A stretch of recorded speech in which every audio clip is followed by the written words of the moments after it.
एक और एमसीक्यू का case study number 17।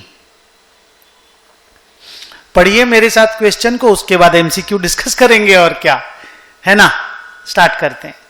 A Limited is engaged in the manufacturing of certain specialized chemicals. During the manufacturing process, certain wastewater is produced which is released by A Limited in the nearby river. Contamination का contingent liability होने का chance है, देखते हैं। In order to reduce the pollution of the rivers, the state government has introduced a scheme with the following salient features. If a manufacturer installs certain pre-approved wastewater treatment plant, the government will provide an interest-free loan equal to 50% of the cost of the plant. Interest-free loan का कहानी हो गया है, government grant का story हो गया है आगे, बट 50% का ही लोन मिलेगा, 25 लाख का ही, और उसमें इंटरेस्ट फ्री है। तो ग्रांट का भी वो है इनग्रेडिएंट, तो केयरफुली निकालना जानते ही आप, इंडेक्स 20 में पढ़े हैं, आगे पढ़ते हैं। Such loan will be repayable to the government in 5 years from the date of disbursal. Fantastic. The manufacturer availing the benefit of this scheme must treat the wastewater of its factory using the specified plant before releasing it to the river. Obvious है। Question बहुत easily मैं धीरे धीरे करके पढ़ रहा हूं, आपको समझ में आता जा रहा होगा। कहीं भी डाउट जैसा कुछ भी होगा तो मैं क्वेश्चन को ही खुद ही एक्सप्लेन भी करता जाऊंगा। If this condition is violated, the loan will become immediately repayable with a penalty of 10 lakh. Okay. Cost of wastewater treatment plant to be installed to avail the benefit is 50 lakh. 25 lakh to bank लिखना होगा, 25 लाख में एक हिस्सा loan लिखना होगा, बाकी 25 लाख में, और बाकी ग्रांट लिखना होगा। A Limited decided to utilize this scheme because it were to obtain the similar loan from bank if it would be available at a market interest rate of 12% per annum. Accordingly, A Limited applied for it on 1st April. A Limited purchased the plant and installed it and it was ready for use on the same date. यहीं तक की अगर मैं बात करूं ना, तो calculation में कॉस्ट ऑफ द प्लांट जो है वो 50 लाख है, मेरा कैश आउटफ्लो इमीडिएटली 25 लाख है,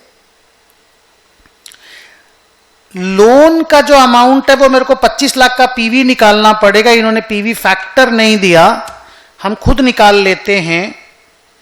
1.12 डिवाइडेड 1 2 3 4 5 इंटू 25 लाख, मेरा आंसर है 14.18, माने एकदम राउंड ऑफ में, पता नहीं आंसर कैसे दिया है, मेरा आंसर है 14,18,567। 5 साल का लोन था ना, हाँ 5 साल, और 25 लाख का ही तो लोन था आधा। एक बार फिर से देख लेते, 12% ब्याज है ना,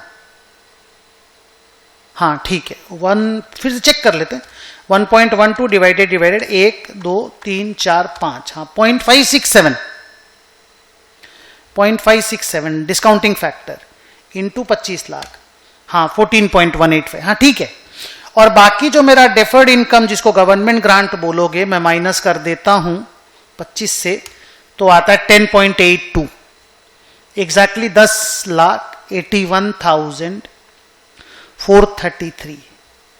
तो मेरा जर्नल एंट्री होगा plant account debit to bank to loan to deferred income. देखते हैं क्वेश्चन क्या बोलता है। आगे बोलता है A Limited has an accounting policy of recognizing the grant to depreciable asset in proportion of depreciation expense. हाँ तो ठीक है ना, ग्रांट को डेफर्ड इनकम में डालूंगा ना, तो धीरे धीरे डेप्रिसिएशन के हिसाब से P&L में डाल दूंगा। It has determined that the plant will be depreciated in 5 years using straight line method. Very good. ये रहा प्लांट है, 10 साल बोला कि 5 साल, 5 साल में डेप्रिशिएट होगा SLM में। तो मेरा जो डेफर्ड इनकम भी है ना 10 लाख रुपया का 10.81 का, इसको भी 5 साल में PL में भेज दूंगा। तो ये फैक्ट है सारा, एक ही कंटेंट से रिलेटेड फैक्ट है। ग्रांट जिसमें लोन है, असेट खरीदा गया है, असेट पे डिप्रिसिएशन है, और अपना पैसा भी लगाया गया 25 लाख रुपया। पढ़ते हैं क्वेश्चन क्या मांगा है, देखते हैं। और कोई केस नहीं है, एक ही इश्यू है।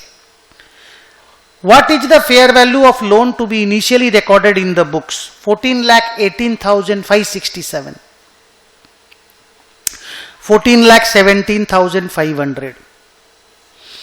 कैसे आया होगा, मैं एक बार डिवाइड करके देखूं बेटा। 25 14,17,500 डिवाइडेड बाई 25, हाँ 0.567 लिया। मैं जो 20 डेसिमल ले लिया था, मैंने पूरा कैलकुलेटर ले लिया था, इन्होंने 0.567 लिया और उसको 25 लाख से मल्टीप्लाई किया तो राउंड ऑफ में 14,17,500 है, ओके। और उसके आजू बाजू में कुछ दिख भी नहीं रहा है, मेरा आंसर था 14,18,567। तो उसके नजदीक आंसर यही है, 14,17,500 ड्रॉप। अगला, what is the amount of grant to be recognised? 10,82,500। इसके बेस पे मैंने बोला, मेरा तो 10,81,000 कुछ आया था। आगे मैं फुल ले लिया था ना। What is the amount of depreciation to be recognized? 50 lakh divided by 5, 10 lakh. What is the amount of grant income to be recognized in the books? 10,82,500 divided by 5, 2,16,500, ये रहा। तो बहुत ही सिंपल सा, बहुत ही ब्यूटीफुल सा, छोटा सा, इंडेस 20 के ऊपर फोकस्ड, गवर्नमेंट ग्रांट पे फोकस्ड एमसीक्यू का क्वेश्चन। एक बड़े से प्रैक्टिकल क्वेश्चन का जर्नल एंट्री वाले क्वेश्चन को समरी करके बना दिए। इसमें जर्नल भी पूछ सकता था, नहीं जो मैंने करके दिया, बट इन्होंने ये 4 एमसीक्यू पूछे। Let us check with the ICI का आंसर, अगर अपना कोई एरर होगा तो सुधार लेंगे। 14,17,500 is okay, first one. Second one is 10,82,500 is okay. Third one is depreciation 10 lakh is okay. And 2,16,500, 10 lakh is okay. And 2,16,500 is also okay.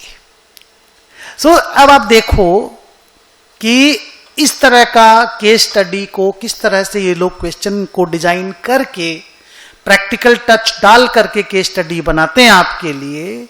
ये आपके लिए एक एग्जाम्पल है, आप देख सकते हो, है ना। सो मिलते हैं अगले केस स्टडी में। Okay, have a nice time, good bye.